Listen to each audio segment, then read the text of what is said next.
बात है, एक बहुत बड़ा नेता एक साधु के छोटे से आश्रम में गया, क्योंकि उसने बहुत सुना था उस साधु के बारे में और उसके मन में आया कि मैं एक बार जाकर के देखता हूं कि लोग इतनी तारीफ क्यों करते हैं उसकी।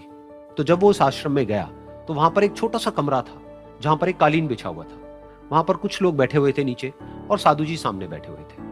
कुछ सवाल जवाब चल रहा था। तो जैसे ही वो अंदर गया, वो अकेला नहीं था, उसके साथ में 4 बॉडीगार्ड्स भी थे और उसको ये आदत थी कि जहां पर भी वो जाता था लोग अपनी जगह से खड़े हो जाते थे, उसकी तरफ देखते थे, हाथ जोड़ते थे, अपना सर झुकाते थे। लेकिन यहां पर ऐसा कुछ भी नहीं हुआ।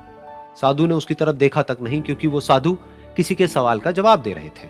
लेकिन नेता को इस बात पे गुस्सा आ गया। नेता को लगा कि ये मेरी बेइज्जती है। तो उस नेता ने साधु की बात को बीच में ही काटते हुए थोड़ा गुस्से से कहा, मैं आपसे कुछ कहना चाहता हूं। साधु ने उसकी तरफ देखा और बोले, आप थोड़ी देर रुकिए, पहले मैं इनके सवाल का जवाब दे लूं, उसके बाद में मैं आपसे बात करूंगा। तब तक अगर आप चाहें तो आप बैठ सकते हैं। बस साधु का इतना कहने की देर थी। नेता का चेहरा गुस्से से लाल हो गया और फिर उसने अपना सारा गुस्सा उस साधु के ऊपर निकाल दिया।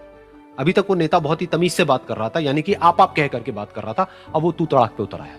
नेता ने उस साधु को कहा, तुझे पता भी है मैं कौन हूं और तू किससे बात कर रहा है? साधु ने उसकी तरफ देखा और कहा, मुझे इससे कोई फर्क नहीं पड़ता कि आप कौन हैं, लेकिन आप जो कोई भी हैं, अगर आप चाहते हैं कि मैं आपके सवाल का जवाब दूं या आपसे बात करूं तो आपको कुछ देर रुकना होगा। और साधु के ये कहते ही नेता गुस्से से पागल हो गया और वहीं सबके सामने चीखने चिल्लाने लग गया, अब मैं तुझे तेरी असली औकात दिखाऊंगा। तूने मुझसे पंगा लेकर के ठीक नहीं किया है। तुझे पता भी है मैं तेरे बारे में क्या सोचता हूं। साधु ने फिर से उसकी तरफ देखा और बड़े ही प्रेम से कहा कि मुझे इससे कोई फर्क नहीं पड़ता है कि आप मेरे बारे में क्या सोचते हैं। आप जो चाहे वो मेरे बारे में सोच सकते हैं। फिर उस नेता ने बोला कि तू चाहे सुनना चाहता है या नहीं, लेकिन मैं तुझे बताऊंगा यही सबके सामने कि मैं तेरे बारे में क्या सोचता हूं। तू एक बहुत ही घटिया इंसान है। तू कोई साधु नहीं है, तू एक ढोंगी है, पाखंडी है और यहां पर जितने भी लोग बैठे हैं उन सबको बेवकूफ बना रहा है।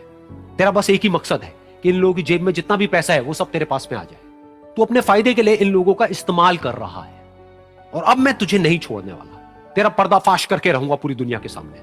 लेकिन उसके इतना बोलने के बाद भी उस साधु के चेहरे पर हल्की सी मुस्कान बनी ही रही। ये देखकर वो और तिल मिला गया और उसने कहा, अब बहुत हुआ, अब मैं यहां 1 मिनट भी नहीं रुकने वाला। लेकिन अभी भी तेरे पास में मौका है। अगर मुझसे माफी मांगनी है या मुझसे कुछ कहना है तो कह सकता है। इतना सब होने के बाद भी साधु बिल्कुल शांत था और उनके चेहरे पर एक मुस्कान थी। उन्होंने अपनी आंखें बंद कर ली। फिर साधु ने अपनी आंखें खोली, हाथ जोड़े और कहा कि मुझे आपसे कोई गिला शिकवा नहीं है। मेरे मन में आपके लिए कोई भी गलत ख्याल नहीं है। जो भी आपने मेरे बारे में कहा वो आपकी अपनी सोच थी, तो मुझे आप में कोई भी बुराई नजर नहीं आती है। मुझे आप एक बहुत ही भले इंसान लगते हैं। और साधु के इतना कहते ही नेताजी का दिमाग 7वें आसमान पर पहुंच गया। उनके चेहरे पर एक अजीब सी खुशी थी, क्योंकि उस साधु ने वही कहा जो बाकी सब लोग उस नेता को कहते हैं।